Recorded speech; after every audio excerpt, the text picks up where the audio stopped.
Oh, I am talking and I'm not even, my mic was up.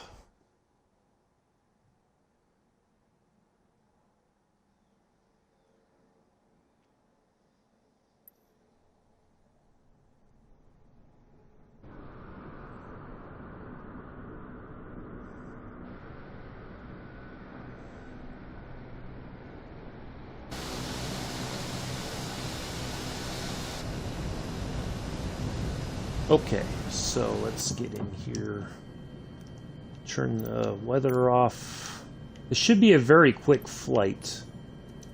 And I think in my notes, yeah, about 5,000 feet. So 5,000 feet is about of our expected cruising altitude. All right, hold on a second. Let's get the, there's that one, and that one. So those, that little flashing should stop. Okay. Let's dial in 5,000.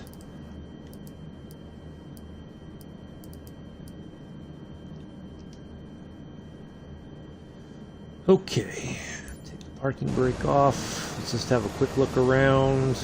We're back in the Emerald Harbor Air Lines livery for fun. Anyway, let's get on our way here. Might be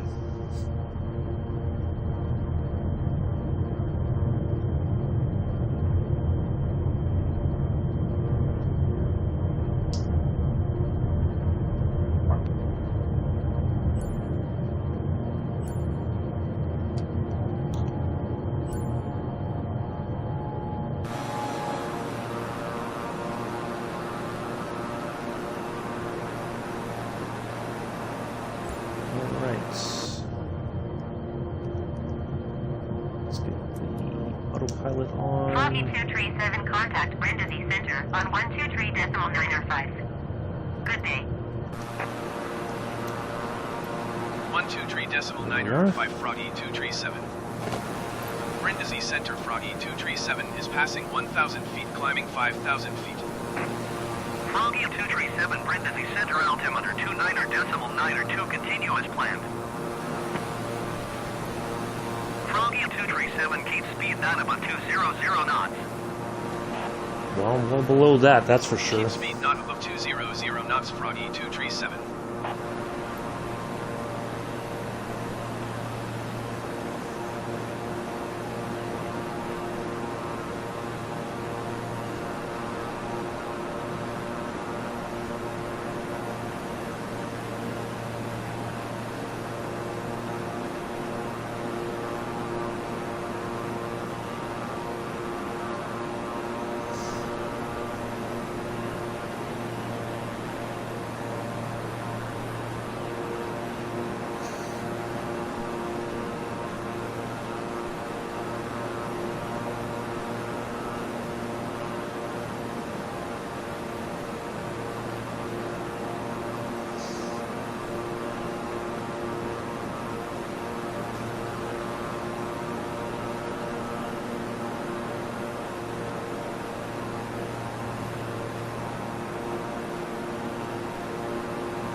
Right, so here's leg one, and then basically what we're going to do is once we get to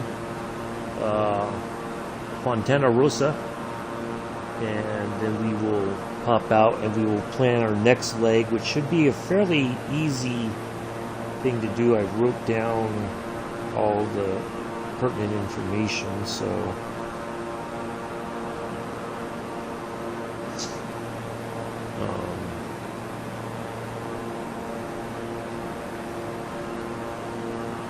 so it's just easy for me to plug that information in. So yeah, nice. At least we're not like super high in altitude. We'll get a nice view here between the toe of the boot and this island here, which I do not know.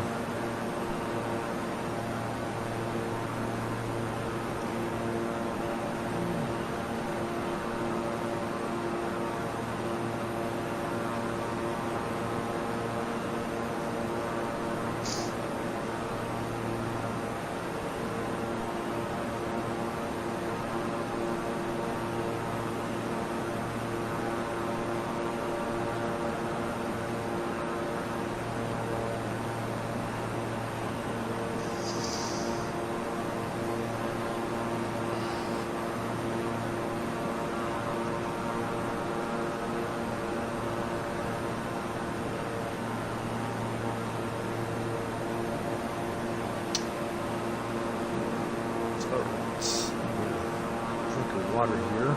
I didn't have coffee this morning because I ran out of creamer, so I had some English breakfast tea with the earlier stream.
Froggy 237, climb and maintain 7,000 feet. Keep speed not above 200 knots. Climb and maintain 7,000 feet. Keep speed not above 200 knots. Froggy 237. Froggy 237, contact Catania approach on 119.25. Good day. 119.25 Froggy 237. Catania approach. Froggy 237 is passing 5,000 feet, climbing 7,000 feet. Froggy 237 Catania approach altimeter 29.92. Continue to RCA 30 as planned.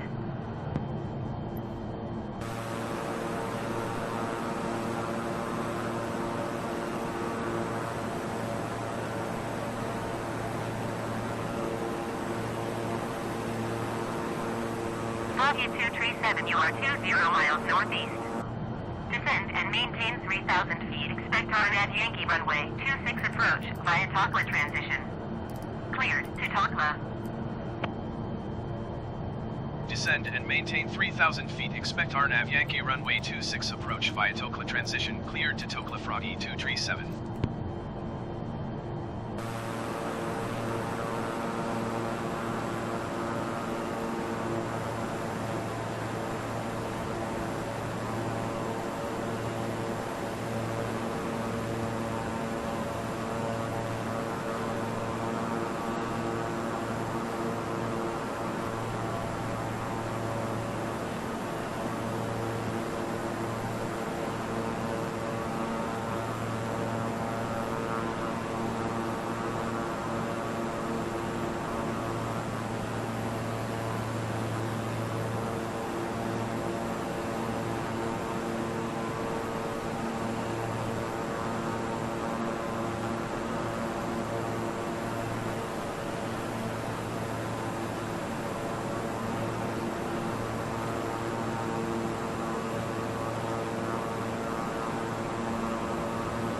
Froggy 237 descend and maintain 2,000 feet. Descend and maintain 2,000 feet. Froggy 237.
Froggy 237, you are 14 miles east of Catania. Contact Catania Tower on 118.71 inbound. Tower on 118.7 Froggy 237. Catania Tower. Froggy 237 13 miles east inbound. RNAV Yankee runway 26 approach. Froggy 237, Catania Tower. Altimeter 29.92 and 268 tree. Cleared RNAV Yankee runway 26 approach. Cleared RNAV Yankee runway 26 approach. Froggy 237.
cleared to land runway 26 Froggy 237.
Oh, I've been muted. Oh my goodness. Sorry, Mick. I'm here. I didn't even realize I was muted. I don't know how. And I didn't even realize I pressed the mute button. My goodness. I've been muted this whole time.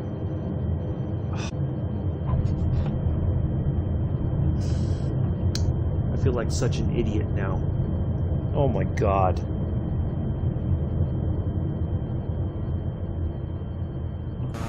Anyway, so we just took off from Reggio Calabria and we just landed here in Fontana Rossa. RNAV approach. I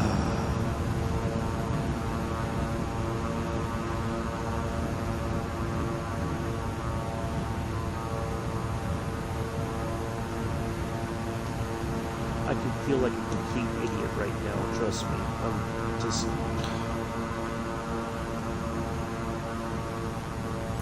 Froggy 237, contact ground on 129.725. Going to 129.725 Froggy 237.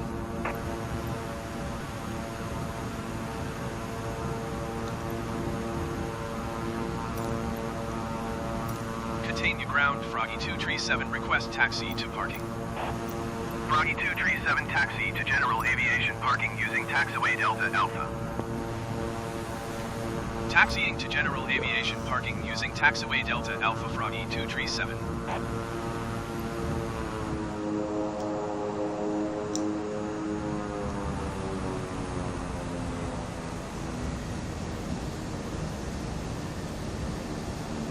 I cannot read that in Andri. I don't know what you're trying to say.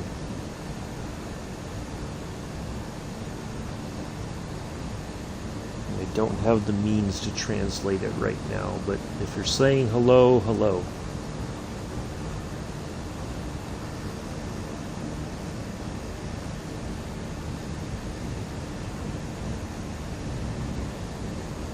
Alright, so anyway, so we just had a nice RNAV approach into Catania. We're going to park here, and then we're going to set up our next leg of the flight.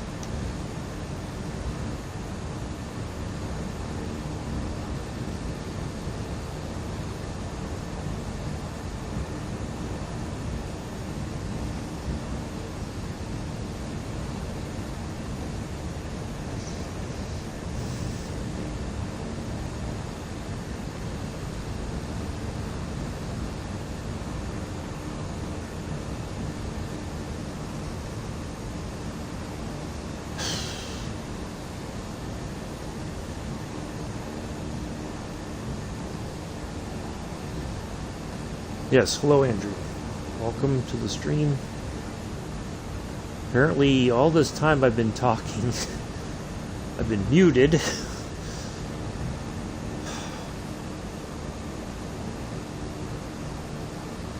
Distractions.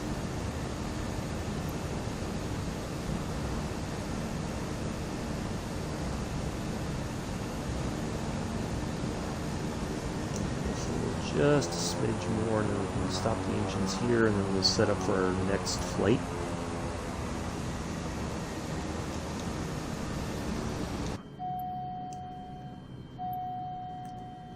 I figured as much, Andre. Welcome.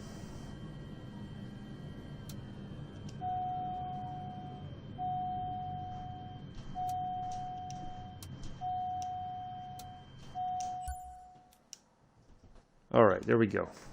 Quick 17-minute flight. Alright, let's go back here, and then we're going to take off.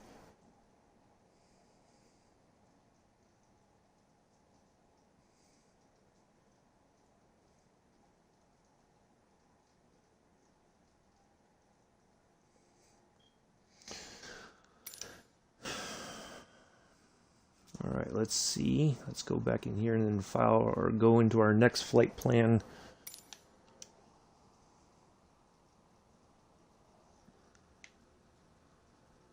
So we are going to take off from runway 08, I believe. Yep.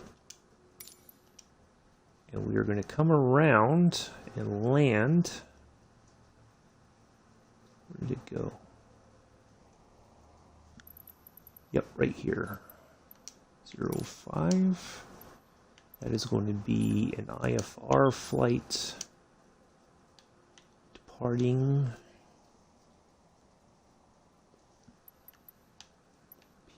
PIM 05. I had to. There it is. So we're going to come out, and then we're going to kind of fly away from our destination here. We're going to turn out and then come back in, and we're going to use an ILS approach for runway 05 here. And then as we arrive,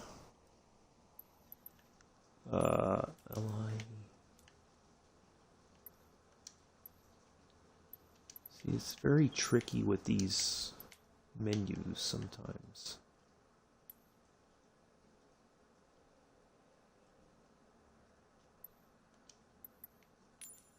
Cannot get.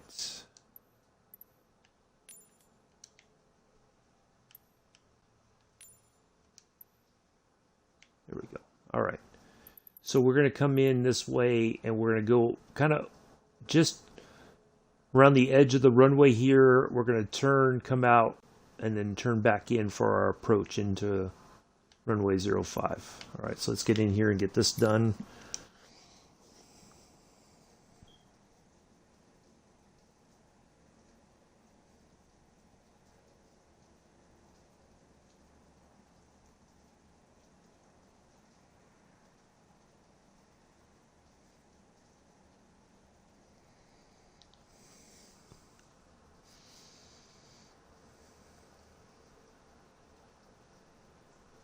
Tower Froggy 237 ready for departure runway 08 IFR to Lima India Charlie Bravo. Froggy 237 altimeter 30.08 wind 088 at 19er.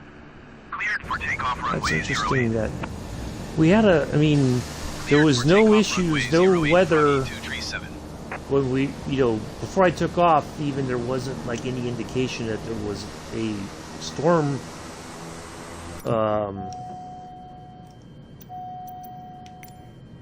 system coming in, but we're just going to go ahead and change all that. We need to turn on the pivots.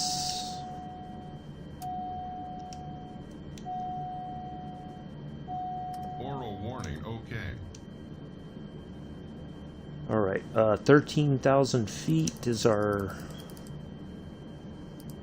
Yeah, that's our cruise altitude, so we're just going to go ahead and climb right up to 13,000 feet.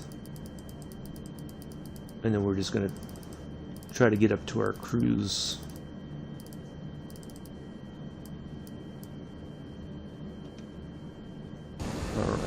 have a quick look around. Everything looks set.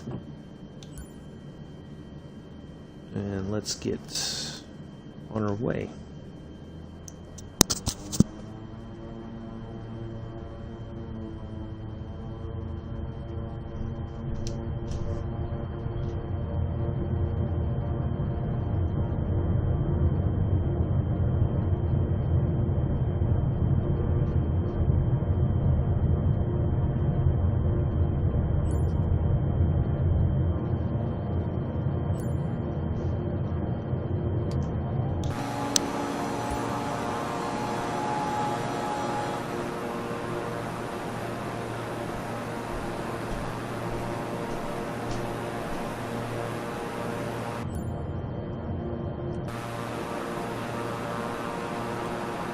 Froggy 237, contact Brindisi Center on 123.905. Good day.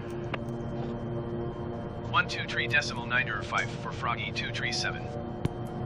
Brindisi Center Froggy 237 is passing 900 feet, climbing 13,000 feet. Froggy 237, Brindisi Center, altimeter 29.902, continue to wind access planned. All right, away we go.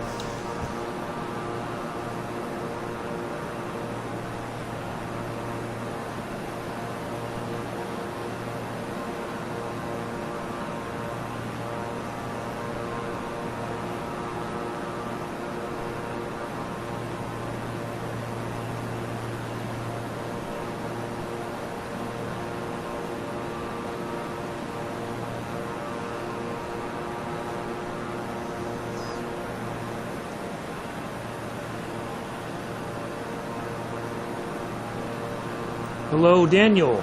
Welcome. Nice to see you here. Guessing you are off today, so you're just getting up to have your maybe a little snack or something, or just use the restroom and then go back to bed.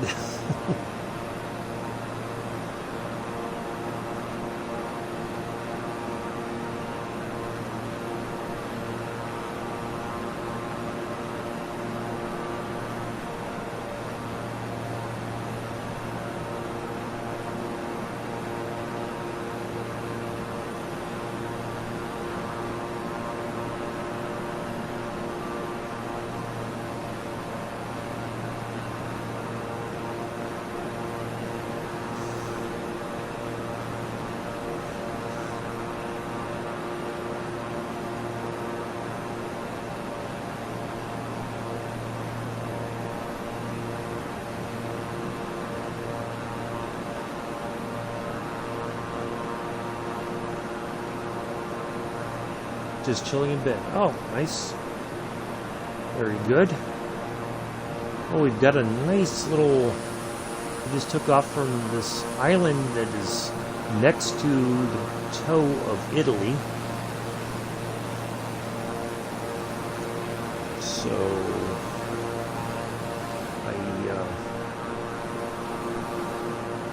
This is going to take a little bit longer because we're going to fly out and then we're going to end up turning back inland.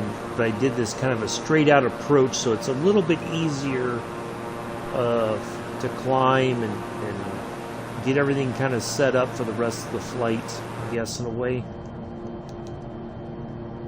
And yeah, let me turn off the fan. I guess we don't need those on. I think we're going to go up high enough where we don't have to worry about ice on the props. So, yeah.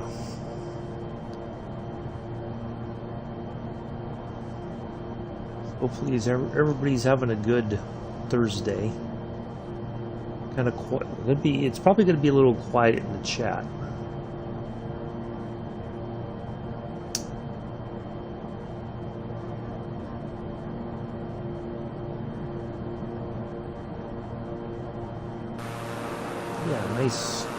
Nice chilled flight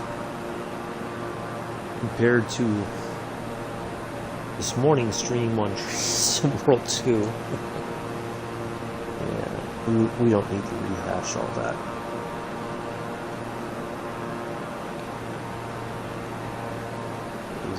was a doozy. And of course, I'm flying, and my microphone was up on the side, and then I was muted. So I got everything together, and so there's like in the first part of the stream, you won't hear anything until I'm almost ready to land. And I look down because I see Mick had said something, and I look down and I'm like, I said hi, Mick, and then I'm like, oh, mute button's on. Today has just been one of those days, I guess. Just all kinds of stuff going on, it seems. So we should, once we get to this point up here,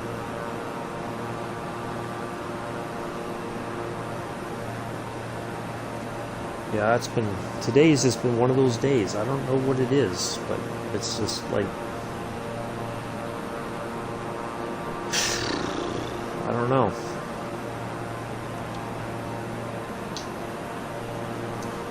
So, last night I was talking to somebody I played Division 2 with, and something he had said kind of made me think about story time.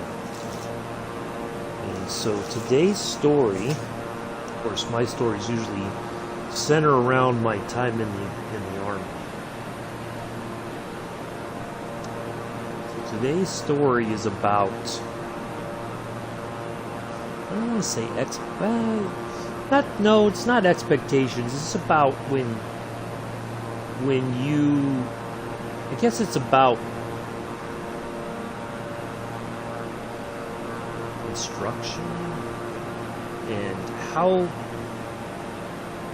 people don't always take what you have to say very seriously. Here's my, for instance. So, as I was in my latter part of, I was probably about a year or less from getting out of the military, right? And so in 3rd Infantry Division, we have what we call Marne Week. It's a pretty much, all training stops, and it's supposed to be competition between organizations and, who takes home the general's trophy or whatever, right? Because 3rd Infantry Division is called Rock of the Marne because of the battle at the Marne River during World War I. They stayed on the line when everybody else was retreating, so they earned the name Rock of the Marne. Anyway, so this is my final Marne week in my for the rest of my life. I'll never, this is it. So, being a medic, I was asked to run a medical lane.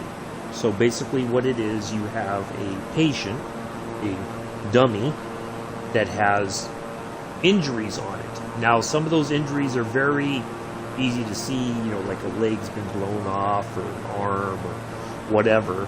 The rest of the time, it's what we use different props or whatever to indicate what the injuries are. Or we tell the soldiers, this is what you see.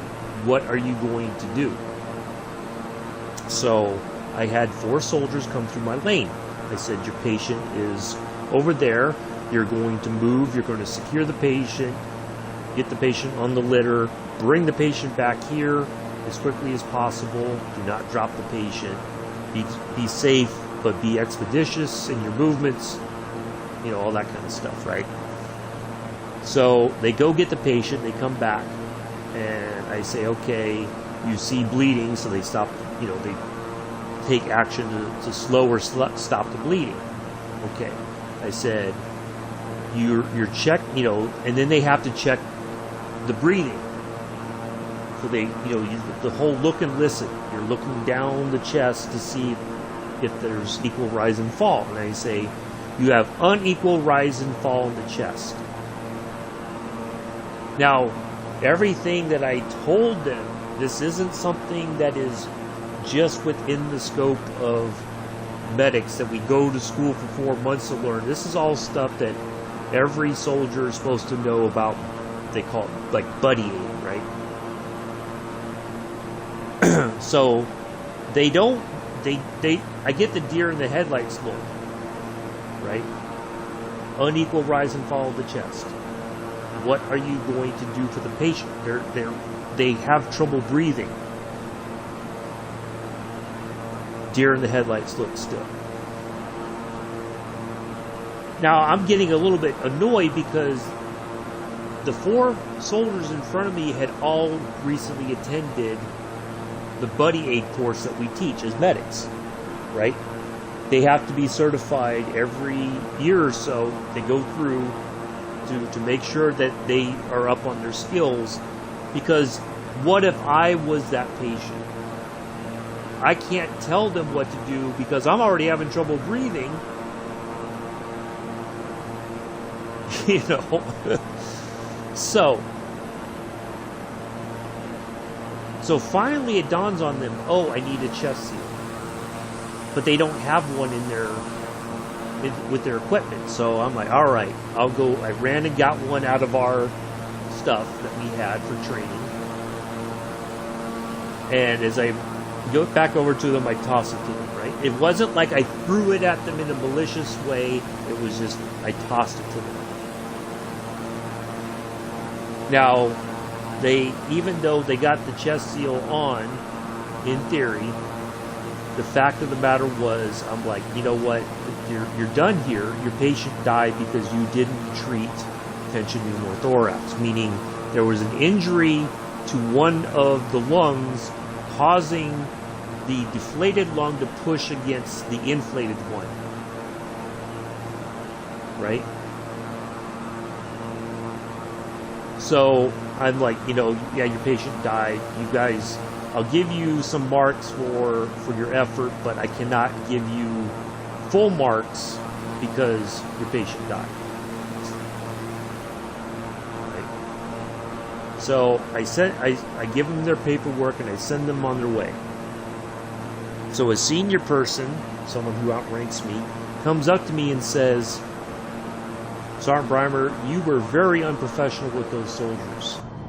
You cannot expect them to know what to do because they are not trained. I said, with all due respect, this isn't something that is just within the purview of medics. This is stuff that is taught, that we teach to them. Because if we have multiple injuries, I can't do everything by myself. I have to be able to rely on these soldiers to assist me in caring for everybody else. The problem being that, they send people to these courses, but then they don't take it seriously because they get signed in. Okay, when are we going to get released today? What time are we going to be done? They don't take it seriously because their leadership doesn't take it seriously. Which annoys me because, again, what if I, as the medic, was the one that was injured? I'm screwed because they didn't pay attention when we were teaching them this stuff. And he was like, well, I've made note of your behavior today, and I find it very unprofessional, and I've already told your leadership that your actions, and I'm, and in all honesty, I probably should have just said, you know what, go after yourself, because I wasn't unprofessional. Now you're pushing me to the point that I want to be unprofessional, because you're assuming something about me that isn't true. Why aren't you digging into them for their lack of professionalism and that they didn't pay attention when we taught them this stuff?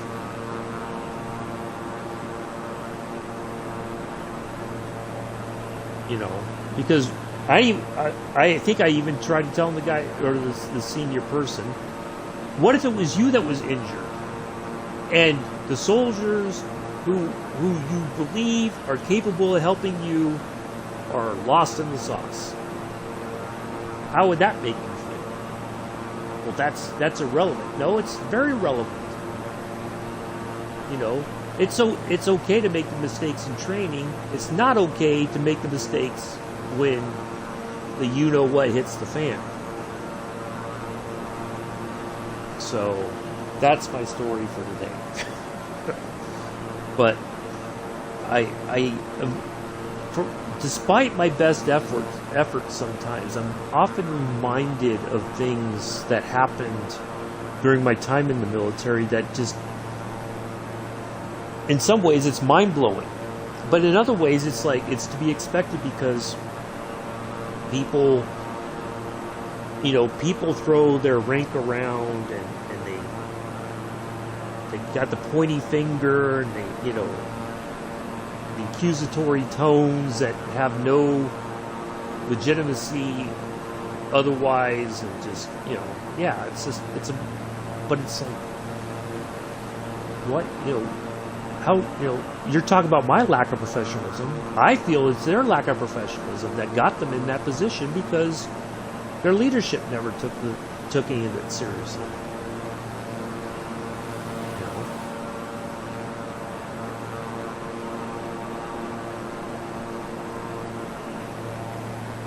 But anyway, there's the story for today.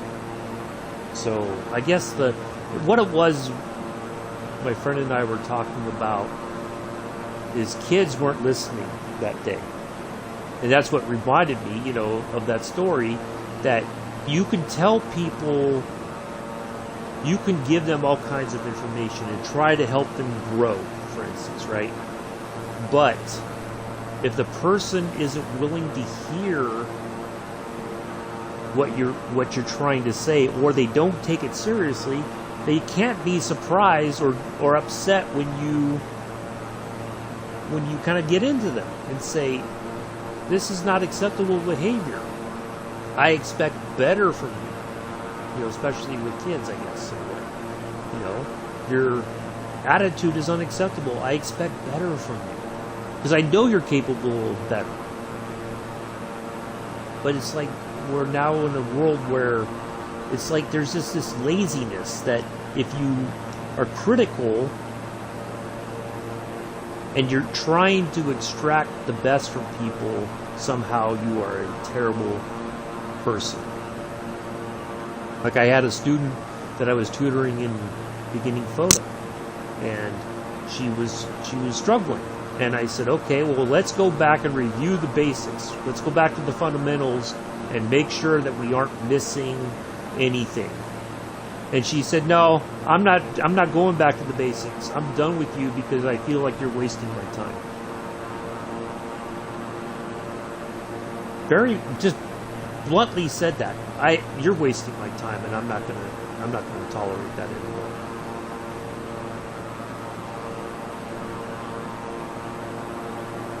And I was like, wow. That's a rather messed up thing to say, that somebody was willing to work with you and try to help you get through the course, and then when they say, okay, well, maybe let's just review things, and if we have to spend a little extra time, I'm willing to do it. No. Okay, well then I guess that's that then.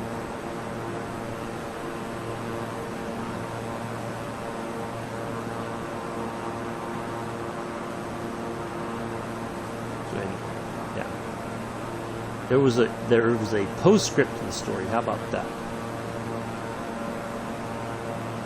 And it's a very,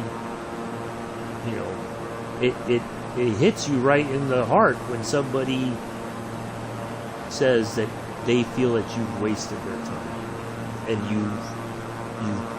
you work with them one-on-one, try to answer their questions. Don't do the work for them, obviously, but you're trying to help them get through something that, beginning photo can be very overwhelming because most people, their phone is their camera, and they don't want to have to worry about settings and such.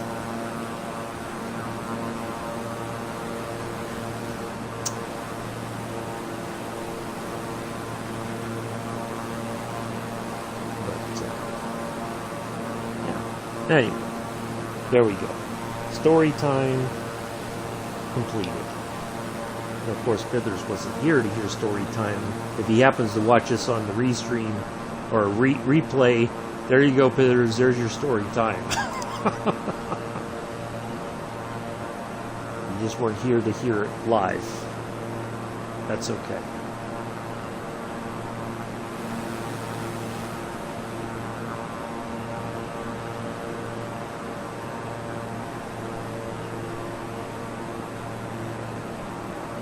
You know, as somebody who likes to help people, it's very hard to do that when people don't take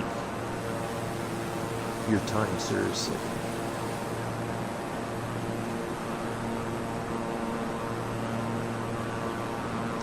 I'll just leave it at that.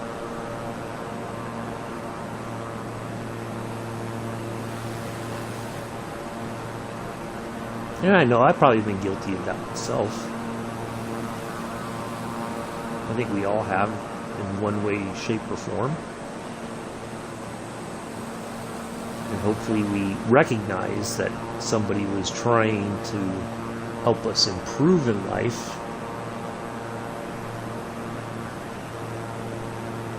And we maybe reconnect with that person and say, hey, you know, I didn't take your advice seriously. I didn't take you seriously, and I should have. Because it takes a big person to admit that sometimes.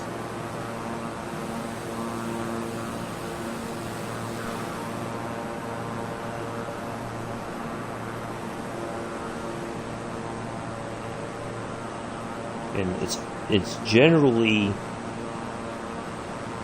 more difficult, more often than not, to be the bigger person and admit those things.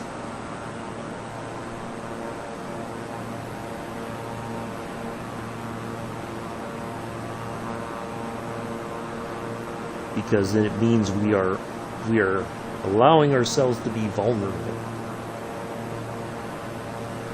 And not everybody is okay with being vulnerable.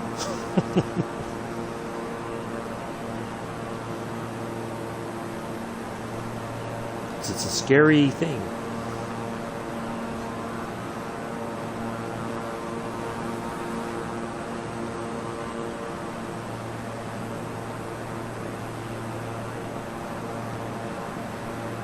You know, sometimes I wish I could go back to being a DJ at the community college radio station. I really enjoyed that. I enjoyed being your host, Uncle B. That was my DJ name. I always enjoyed that. And I got to play some music, try to have a positive message for our little story time.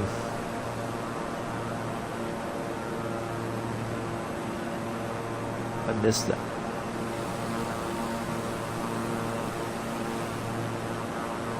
It was a lot of fun. For a class that I wasn't expected to do well in. That's the kicker. I was not expected to do very well in that class.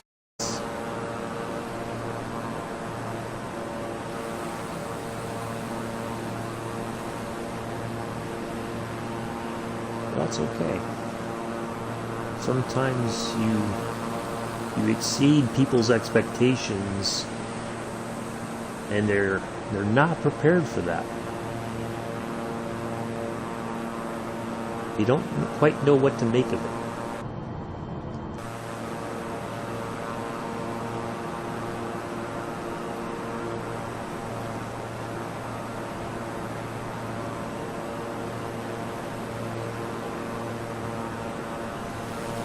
Alright, well, kind of feel like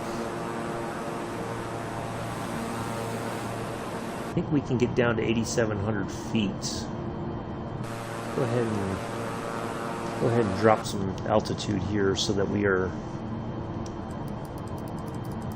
well prepared for our ILS approach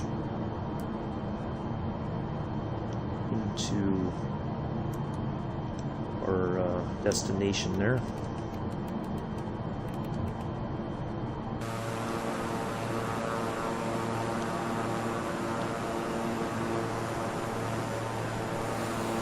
I think we're going to be well above these low mountains at 8,700 feet. I think we're safe there. Any moment now, I would think, Brindisi radar will. Here it comes. 900 feet below your assigned altitude. Climb and maintain 13,000 feet. Altimeter 29.92. Climb and maintain 13,000 feet, Froggy 237.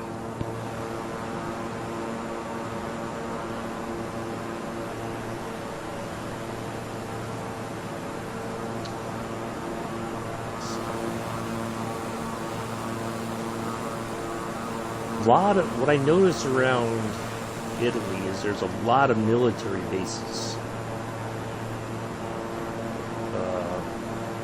airports and such. So it makes, like on the northeastern part of the coast of Italy,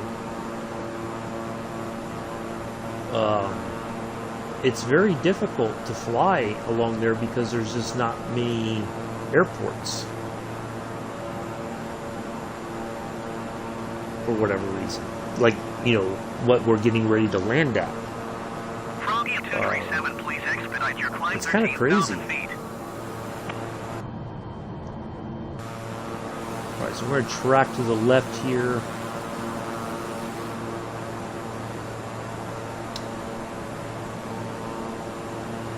Must have scared everybody off in the chat. Everybody's like, I don't know quite what to make of Robert's story.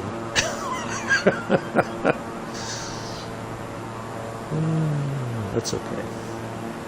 That's quite alright.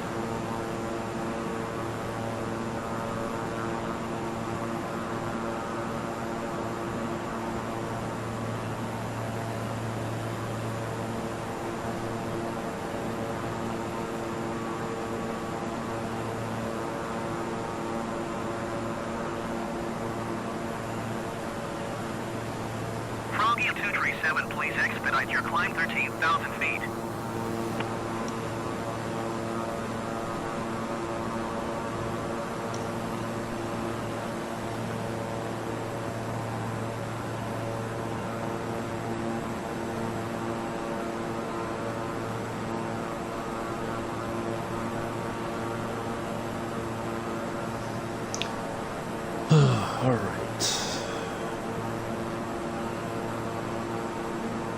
Get this. Froggy 237, you are 8 miles north. Keep speed not above 210 knots. Expect ILS runway 05 approach via Charlie Oscar Mike transition. Clear to Charlie Oscar Mike. Keep speed not above 210 knots. Expect ILS runway 05 approach via Charlie Oscar Mike transition. Clear to Charlie Oscar Mike Froggy 237.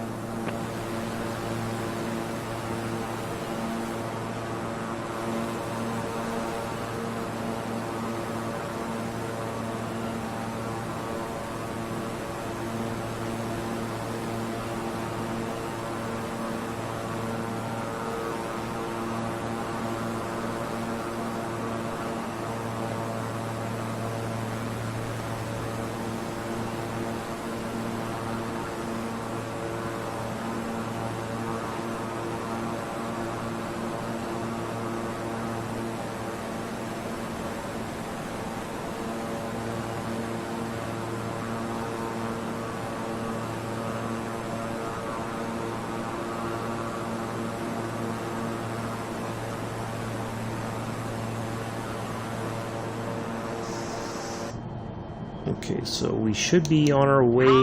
Yep, please expedite your climb 13,000 feet. So remember, we're gonna go right, just to the right of the runway that we're gonna land at. We're gonna go out. We're gonna make some right-hand turns. We're gonna right, straight, right, and then we're gonna come right into our ILS approach. Now, here's the kicker. If for whatever reason, we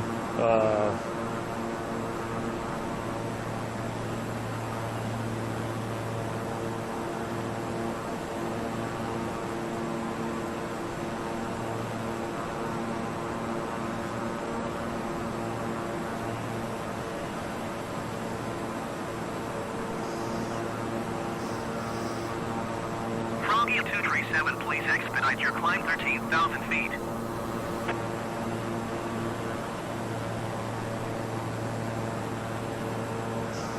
So if we have a problem with the ILS approach, we're going to go ahead and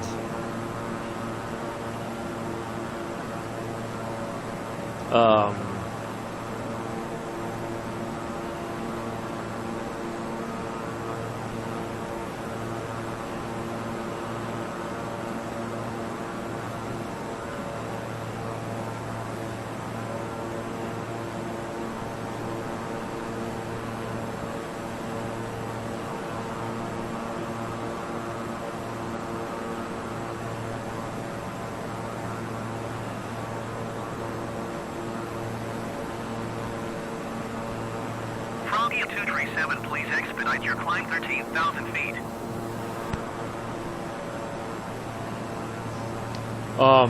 So yeah, if we have a problem with that ILS approach, because we've had a few problems recently with the ILS locking in for whatever reason, so we'll be prepared to land, because we've got enough, I think, experience in this aircraft to be able to do that ourselves. So if we have to, that's what we'll do.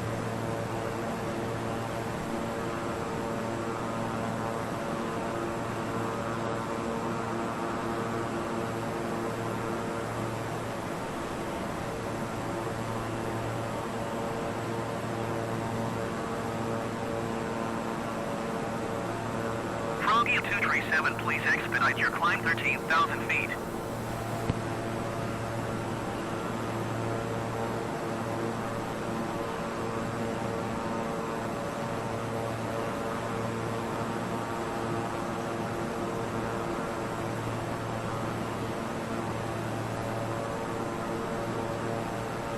Oh, Mick is flying as well.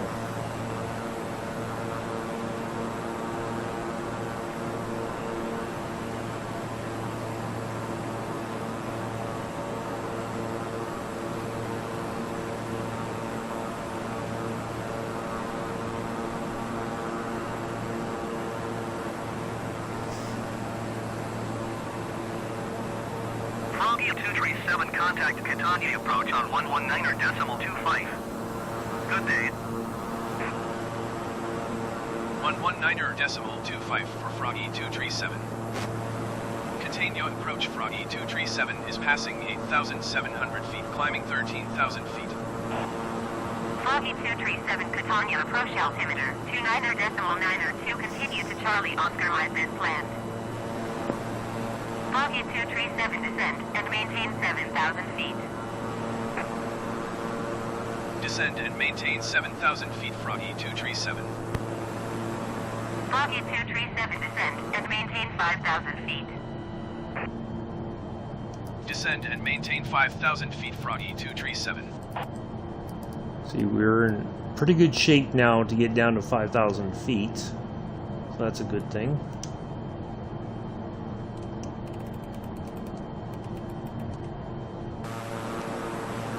I probably dialed in way too much.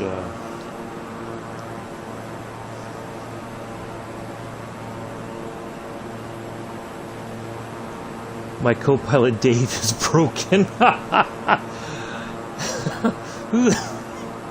Who's that, Mick? Is that what you call instead of Clarence? Like I have Clarence as my co-pilot or autopilot?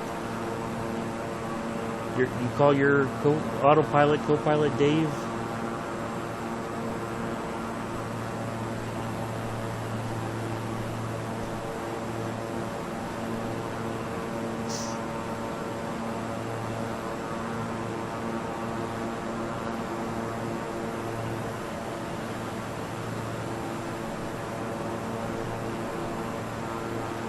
Ah.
All right.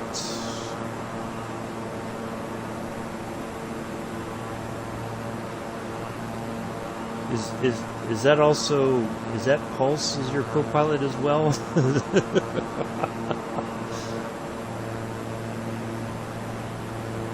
I didn't think Pulse would ever break.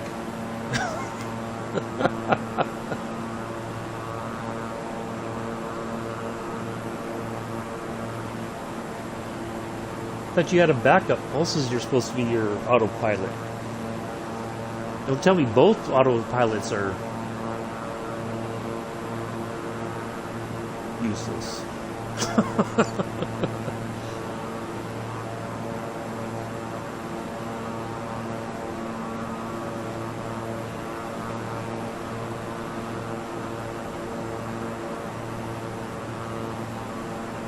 Maybe you can see if Bex can be your autopilot or a co-pilot.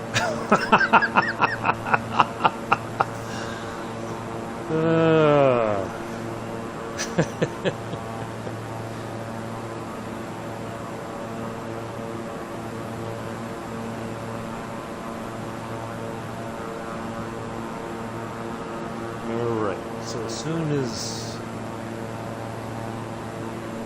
we get here, Miso, I'm not sure how it's pronounced, but there's our airport. So we are going, the marker right there should be just at the edge to the right of our runway that we're going to land at.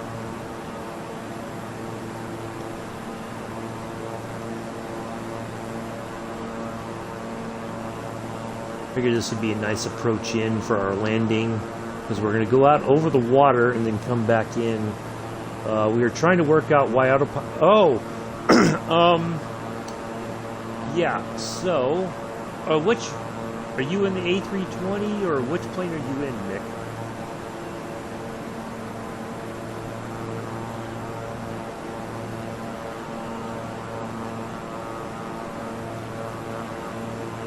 Hey, look at that. Wait a minute, we weren't even in rainy weather. But I got the achievement anyway. Woohoo! I like that. I'll take that achievement.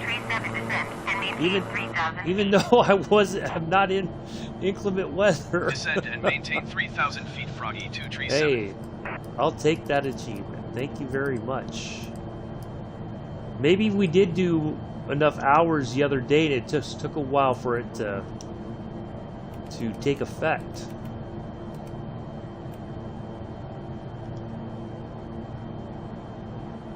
Alright, so there's the part where we're gonna kind of come, there's the runway. There's the one we're gonna land on right there at the end there, just at the tip of the nose.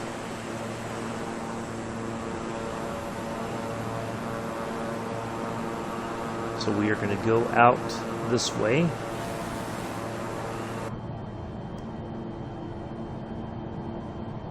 There we go. So we're on that track. Now, I thought we were going to make right-hand turns as we are going to make left-hand turns. I was wrong. Yeah, the A320. I don't know what to tell you about that. I mean, it seems to me to find things left on the table.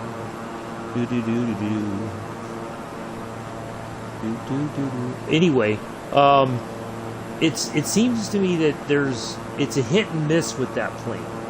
Sometimes it works, and other times it's like it doesn't want to engage. But I also wonder if it's just an issue that is being experienced by just the PC players, or if it's hit and miss all around, or that's the difficult part in a lot of this, trying to figure out what's going on. And you could eliminate all the things you could try to, but it still may not fix the problem.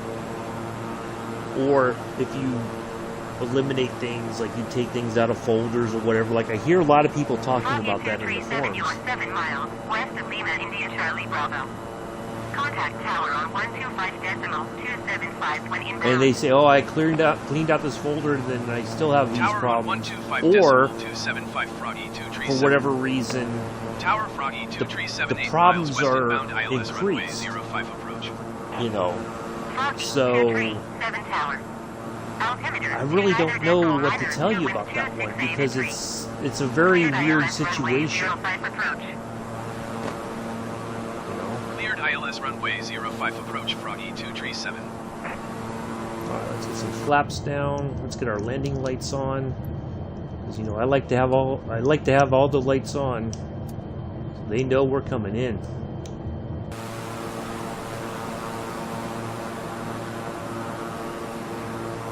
Took off from JFK to Toronto, and Dave just flew in circles. I think the well, I'm going to kind of guess here. A couple things may have taken place. One, you may have inadvertently forgot to dial in your altitude, like your climb and maintain. Like once you take off, you have like initial altitude there. You may not have put that in. If you engage the autopilot too early, from what I read, it won't pick up the nav points. So you have to wait till I think like 1,500 feet or so. Once you've climbed up to at least 1,500 feet, then engage the autopilot and the navigator, or the autopilot mode, and then that should take over. Correct. I think.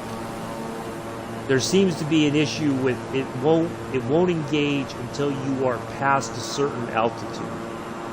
But also, I've done it before where I've not put in that initial climb altitude. Like this one, we took off and we had to climb to 13,000 feet.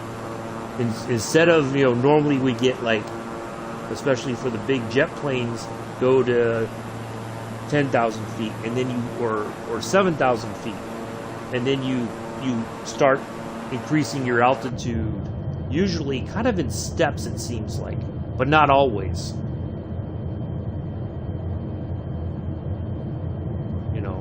So I think that's part of the problem, but it's hit and miss, it seems, with that. It's very hard to say sometimes. But that's, from what I've read in the forums, that seems to be one of the major issues with autopilot in general. Is if you engage the autopilot too early, in some instances it won't pick up the navigating systems, and then you either have to fly the plane manually to get it towards that magenta line, that track, and then try to engage the autopilot, or it's a lost cause. I hope that helps.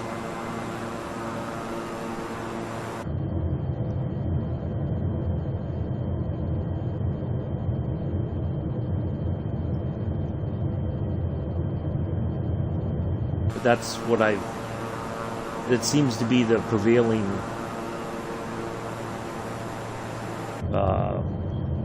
discussion in the forums.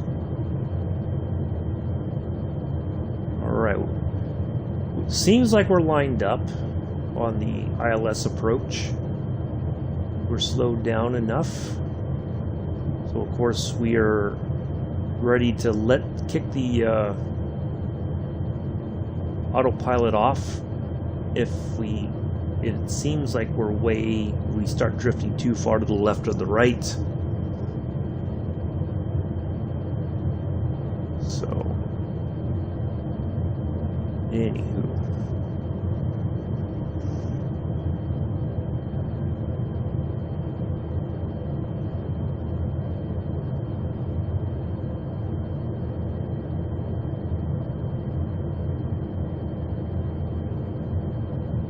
get that notice saying 500 here in the next marker or so. 500. There it is. Okay. Everything looks pretty darn good, actually. But of course, we're going to do the fun stuff here in a moment. Put this thing on the ground. Disengage the autopilot.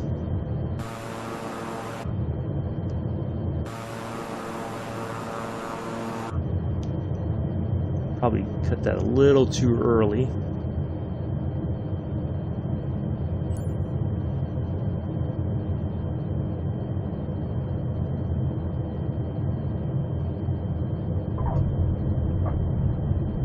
There we go. Another landing in the books. Foggy, 237, turn next taxiway. No, I want to turn at the next taxiway. Not this one. I don't like this one. I want to go to the next one.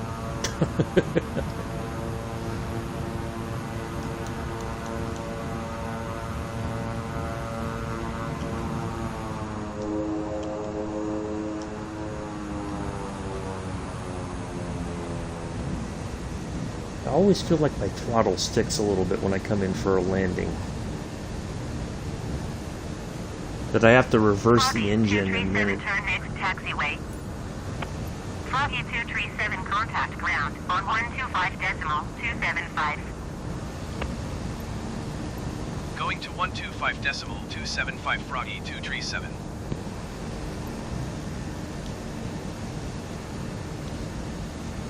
Alright, it looks like we can just go right to that parking spot right there.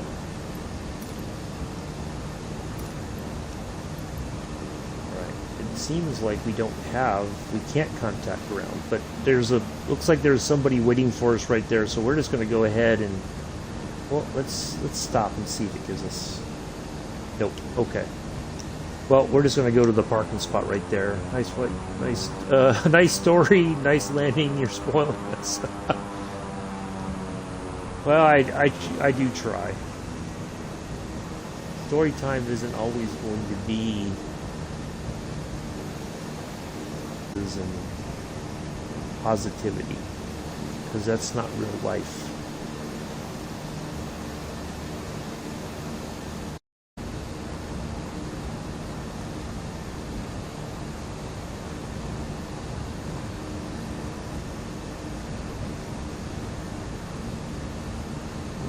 Let's go ahead and we're just going to kind of skirt the edge here. I don't think I'm supposed to be driving over there, but that's okay.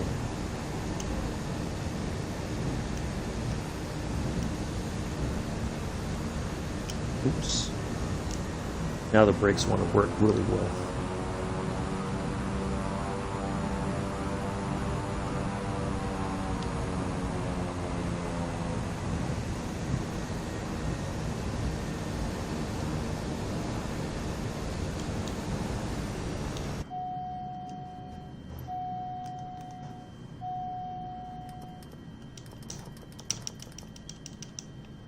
Every time I pull in here into a landing spot, I always get these warnings.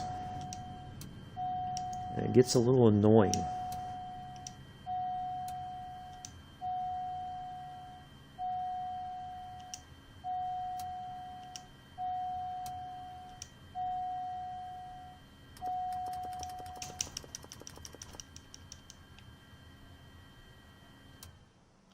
There we go. All right, we are now 89 hours close. We're almost at our 100 hours. So we are making headway. Somebody I saw on the forums was talking about that they were at like 5,000 or something like that, like some insane amount. So, yeah, really crazy amounts of hours. But yeah, so there we are. La la la, boots on the table, as I like to say. Anyway, that's going to be it for today, folks. I do appreciate everybody coming in, despite all the hiccups today. It's been pretty darn good otherwise. I will see you tomorrow on... what are we going to do tomorrow for a train? I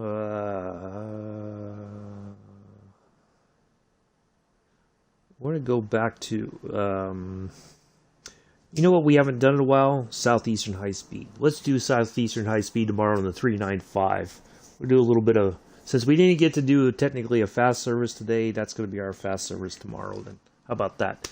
Anyway, I will see you all tomorrow. Oh, don't forget, tomorrow flying Hollywood sign, Mount Rushmore, and we're flying through the gateway to the west, the big arch there in St. Louis. So do tune in for that tomorrow. Hopefully it's going to be a lot of fun. I think we're going to do a little aerial tourism, and then we're going to zip right through that arch. So I've been able to do it, so I know it's possible. So anyway, that's going to be it for today.